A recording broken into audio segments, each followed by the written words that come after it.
PM Modi इस समय 3 देशों की यात्रा पर गए हुए हैं, जिसमें ब्राजील, फिर अफ्रीका का सबसे अधिक जनसंख्या वाला देश नाइजीरिया और उसके साथ ही गुआना। नाइजीरिया में प्रधानमंत्री मोदी को वहां का जो नाइजीरिया का दूसरा सबसे बड़ा पुरस्कार दिया गया। प्रधानमंत्री मोदी ने उस पुरस्कार को स्वीकार करते हुए नाइजीरिया के लोगों का धन्यवाद किया। वो जो पुरस्कार है उसका नाम है grand commander of the order of niger. और आपको मैं बताऊं कि ये पुरस्कार अंतिम बार नाइजीरिया ने किसी विदेशी को अगर दिया तो वो था 1969 में क्वीन एलिजाबेथ को। उसके बाद से दुनिया का कोई भी ऐसा नेता उनको नहीं लगा जिसको वो ये पुरस्कार दे। ये जो पुरस्कार मिला है, इस पुरस्कार के बाद भारत के प्रधानमंत्री नरेंद्र मोदी, पीएम मोदी इस समय दुनिया के सबसे अवार्डेड पीएम हो गए हैं। दुनिया में सबसे अधिक पुरस्कार अगर किसी प्रधानमंत्री को मिले हैं विदेशों से तो वो प्रधानमंत्री नरेंद्र मोदी हैं। नरेंद्र मोदी ने कोविड टाइम में काफी देशों की सहायता करी और भी किसी न किसी ढंग से जो उनकी हेल्प करते आ रहे हैं। नाइजीरिया में पीएम मोदी का जाना भारत के लिए बहुत अच्छे और सुखद अनुभव लेकर के आने वाला है। कारण क्या है कि जो नाइजीरिया है इसका ज्यादातर जो सोर्स ऑफ इनकम है वो तेल से है। तेल के बहुत बड़े भंडार हैं, जैसे रशिया में है वैसे ही नाइजीरिया में भी है। नाइजीरिया की राजधानी अबुजा बहुत अच्छी सोशल सेटअप है वहां का। और प्रधानमंत्री मोदी अगर वहां गए हैं तो मेरे हिसाब से प्रधानमंत्री मोदी को वहां पर जाकर के अभी तेल से संबंधित व्यापार के प्रति अपने कदम बढ़ाने चाहिए, क्योंकि भारत ज्यादातर तेल आजकल रशिया से ले रहा है।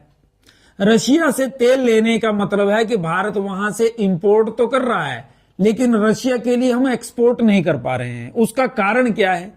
रशिया एक विकसित देश है और जो वहां की जनसंख्या और पब्लिक है उनको लगता है कि भारत उनके स्टैंडर्ड का नहीं है, क्योंकि भारत अभी डेवलप्ड कंट्रीज नहीं है, उनकी लिस्ट में नहीं है, डेवलपिंग है, अभी धीरे धीरे विकसित होगा, विकासशील है ना ये हम लोग, ऐसा उनका मानना है। चाहे पुतिन साहब जो मर्जी कहें, लेकिन एक एवरेज जो रशियन है वो भारतीय लोगों को या भारतीय देश के साथ व्यापार को बहुत ज्यादा तरजीह नहीं देते। यानी हमें इतना ज्यादा महत्व नहीं है साधारण जनता की नजर में वहां पर। तो भारत को क्या करना चाहिए? भारत को चाहिए कि नाइजीरिया के साथ व्यापार के हाथ बढ़ाए। नाइजीरिया छोटा देश है, 23 करोड़ जनसंख्या है वहां की। इसमें आधी आबादी मुस्लिम और आधी के लगभग ईसाई धर्म को मानने वाले हैं। लेकिन वो यहाँ के जो भारत में कठमुल्ले घूमते हैं टोपियां लगा करके, ऐसे भाव वाले नहीं है। तभी तो उन्होंने जो अपने देश का सर्वोच्च पुरस्कारों में दूसरे नंबर का पुरस्कार पीएम मोदी को दिया। और अभी जब उनको देखिए प्रधानमंत्री मोदी गए हैं तो किस तरह से उनका स्वागत किया गया है, ये काबिले तारीफ है। पीएम मोदी कैसे बैलेंस बना करके चल रहे हैं, विदेश जो नीति है इनकी कितनी अच्छे ढंग की है, वो भी काबिले तारीफ है। और मैं कह रहा था कि भारत को चाहिए कि अपना व्यापार इनके साथ, नाइजीरिया और अफ्रीका के देशों के साथ बढ़ाएं तो हमारा भविष्य उज्जवल होगा। क्योंकि नाइजीरिया में बहुत ज्यादा फैक्ट्रीज भी नहीं है, वहां पे मैन्युफैक्चरिंग प्लांट्स भी नहीं है, वो अधिकतर सामान अपना इंपोर्ट करते हैं, यानी बाहर के देशों से आता है। तो अगर भारत से सामान जाए, उनकी डिमांड्स क्या है उसके हिसाब से, और हम उस स्टैंडर्ड का बना पाए, पक्का बनाते होंगे, लेकिन अभी हमारा उनके साथ व्यापार नहीं हो पाता है ज्यादा, तो हमारे पास सोर्स नहीं है। अच्छा, दूसरा क्या है, नाइजीरिया तैयार है अपनी घरेलू मुद्रा में व्यापार करने के लिए भी, वो भारत के रुपए में भी तैयार है। कोई ऐसा सिस्टम और सेटअप सरकार को बनाना चाहिए कि भारत का, जो भारत जैसे देश हैं उनके साथ आपस में रिलेशंस और व्यापार बढ़े। ये जो रुपए की कीमत गिर रही है इसका सबसे बड़ा कारण यही है कि भारत का जो व्यापार है वो विकसित देशों के साथ है। यानी अब रशिया से है, वहां से हम तेल खरीद रहे हैं लेकिन उनको बेचते तो कुछ नहीं, तो हमारा पैसा बाहर चला जाता है, वहां से सामान आ रहा है तो घाटा तो बढ़ेगा। उसका दुष्परिणाम है कि हमारी मुद्रा नीचे गिरती चली जा रही है। तो हमें व्यापार तो दोनों तरफ से करना पड़ेगा ना, ये बड़ा ध्यान देना होगा। और भारत के प्रधानमंत्री अभी गुआना में भी जाएंगे, फिर ब्राजील में जाएंगे, और ये सुखद होगा भारतीय डायस्पोरा के लिए भी, और भारतीय जनता को भी ध्यान देना होगा। हमें ऐसा सामान बनाना है कि नाइजीरिया जैसे देशों तक पहुंचा सकें हम लोग। बहुत बड़ी मार्केट है, 23 करोड़ बहुत होती है जनसंख्या। उसके साथ साथ भारत को नाइजीरिया के साथ गवर्नमेंट को अपने लेवल पे, अब सैटेलाइट जो टेक्नोलॉजी है, कंप्यूटर टेक्नोलॉजी हम मास्टर्स हैं, ठीक है, और बहुत सारी टेक्नोलॉजी मैन्युफैक्चरिंग के जो प्लांट्स हैं हम लोग बनाते हैं यहां से, वो वहां एक्सपोर्ट कर सकते हैं हम लोग। नाइजीरिया हमारे देश से इंपोर्ट कर ले, और टेक्नोलॉजीज हैं जिसमें हम लोग एडवांस हैं। तो ये हमारे लिए सुखद होगा अगर भारत का व्यापार नाइजीरिया से हो।